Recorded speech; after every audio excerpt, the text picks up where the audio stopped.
अब हम देखेंगे तब ना कि उसमें क्या प्रॉब्लम है। हम बिना देखे ऐसे यहाँ क्या बोल सकते हैं? हम उसमें देखेंगे कहाँ परेशानी है, दिक्कत है।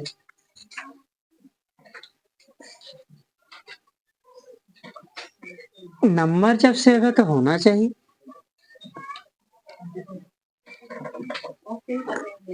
ओपन कर दे तो क्या क्या आ जाए।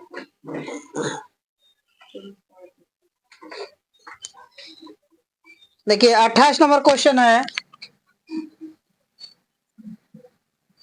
28 नंबर में कहता है द्विघात समीकरण का विवेक्तर ज्ञात कीजिए। विवेक्तर, ठीक है, यानी डी ज्ञात कीजिए। 3x स्क्वायर माइनस 13x अब प्लस में 10 है, बराबर में 0 है, तो ठीक है।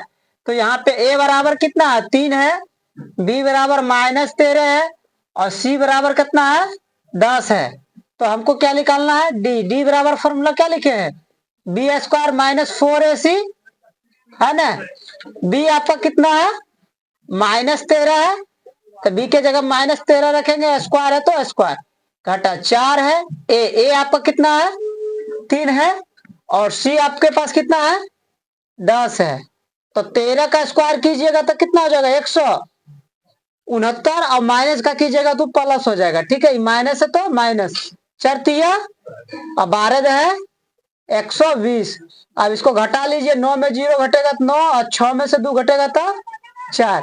ये हमारा हो गया 49। हम यही विवेक्तर या विवेचक, किसी को विवेचक भी कहते हैं, यही डी से हम ये पता लगाते हैं कि द्विघात समीकरण का मूल वास्तविक यानी समान है या असमान है, ठीक है। इसी से अगर डी का वैल्यू 0 के बराबर यानी इसका आंसर यहाँ 0 आ जाएगा तो मूल क्या होता है, समान रहेगा। दो द्विघात समीकरण का दो मूल, तो दोनों मूल क्या होगा, सेम होगा, सेम रहेगा।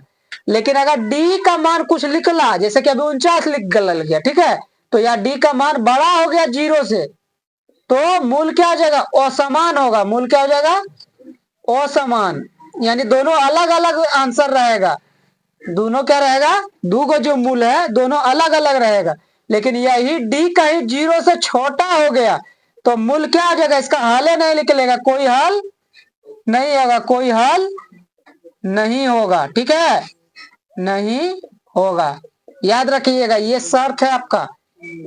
29 नंबर क्वेश्चन, 29 नंबर कहता है द्विघात समीकरण इतना के मूल का गुणनफल, मूलों का गुणनफल पूछता है।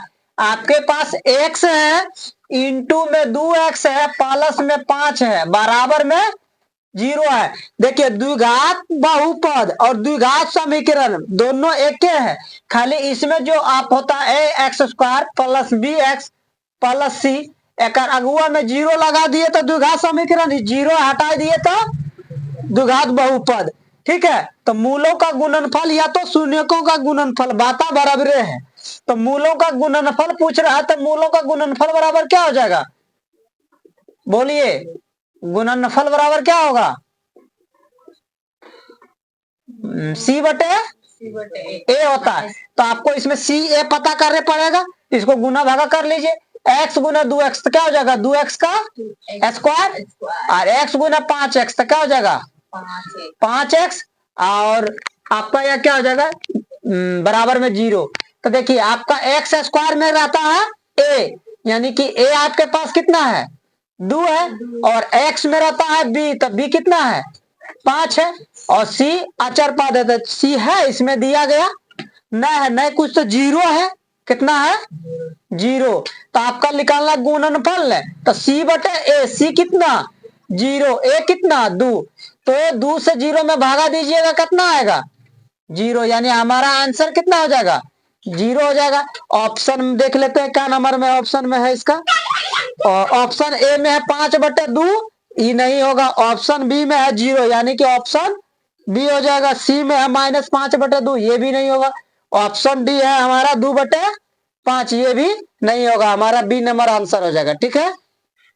30 नंबर क्वेश्चन, 30 नंबर कहता है अब है समांतर श्रेणी से निम्नलिखित में कौन सा समांतर श्रेणी में है, तो समांतर श्रेणी के लिए शर्त क्या है पता है? ऑप्शन ए दिया है 0.2 कोमा 0.22 कोमा 0.222 और फिर कोमा है 0.222 डॉट डॉट डॉट। ठीक है, इसी तरह से है, समांतर श्रेणी में है। √7 कोमा √28 कोमा √63 कोमा √112। ठीक है, ऑप्शन सी है। अब देखिए कौन सा है, 2 है, 4 है, 8 है, 16 है dot dot dot dot. Option D है हमारा, 1 है, दूसरा क्या है 1/2, 3/2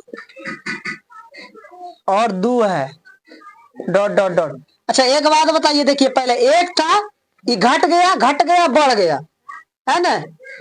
पहले 1 था, घट आधा कम हो गया, फिर कम हो गया, अभी बढ़ गया।